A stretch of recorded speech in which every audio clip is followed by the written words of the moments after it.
Hello everyone, welcome back to my channel. তা আমার এটা ফার্স্ট মিনি ব্লগ তোমাদের সাথে শেয়ার করলাম। তো এটা নিউ চ্যানেল আমার।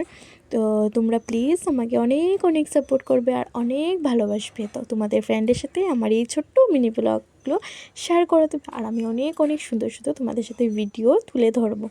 তো প্লিজ তোমরা আমরা পাশে থাকবে। তো এখন চলো তোমাদেরকে দেখাই যে আমি মা দিদি কোথায় যাচ্ছি। তো বিহু তো এসেই পড়েছে, বিহুর সাথে সাথে পয়লা বৈশাখে এসে পড়েছে। তার জন্য কিছু টুকটাক কেনার জন্য আমি মা দিদি চলে গেলাম বাজারে। তো চলো বাজারে যাওয়া যাক, তারপরে বলছি কি কি করি। তো বাজারে পৌঁছে গেলাম, বাজারে পৌঁছে তারপরে চলে গেলাম হলো দোকানে।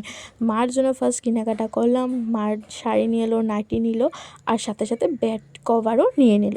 তারপর বেড কভার নিয়ে তারপর গেলাম হলো জুতোর দোকানে। তো তোমরা ভাববে যে পাপার জন্য কিছু কিনিনি কেন। তো পাপার জন্য যখন আমরা কিনেছি, তখন আমরা আগে কিনেছি, তখন আমি তো ভিডিও করতাম না, তার জন্য তোমাদের কাছে কিছুই শেয়ার করতে পারলাম না। তো চলে গেলাম জুতোর দোকানে। জুতোর দোকান থেকে জুতো নিয়ে নিলাম। দিদি দেখছে যে ভালো নাকি না, তো দেখলো। দেখে তারপর আমরা জুতো কিনে চলে গেলাম হলো বিশালে। তো বিশাল বাজার থেকে বেশি দূর না, অল্পই দূর, তার জন্য হেঁটে হেঁটে যাওয়া যায় বিশালে বাজার থেকে। বেশি দূর না আমাদের এই ডেলি বাজার থেকে বিশাল, তার জন্য আমরা হেঁটে হেঁটেই চলে গেলাম বিশালে। তো বিশালে কেন যাচ্ছি, তো বিশালে যাচ্ছি আমার আর দিদির জন্য কিছু টুকটাক জিনিস কেনার জন্য।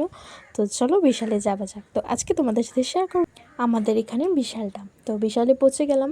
বিশালে পৌঁছে দিদি দেখছে হলো টপ, আমিও দেখছি টপ। তো top, pant, kurti, short kurti নিলাম, কিনে চলে আসলাম বাড়িতে। তো আজকের জন্য এতটুকু ব্লগটা। তো তোমাদের কার কার আমার এই ছোট্ট মিনি ব্লগ ভালো লেগেছে, তো তোমরা আমাকে কমেন্ট করে জানাবে। সব সময় আমার পাশে থাকবে আর আমাকে অনেক অনেক সাপোর্ট করবে। তো আজকের জন্য বাই বাই।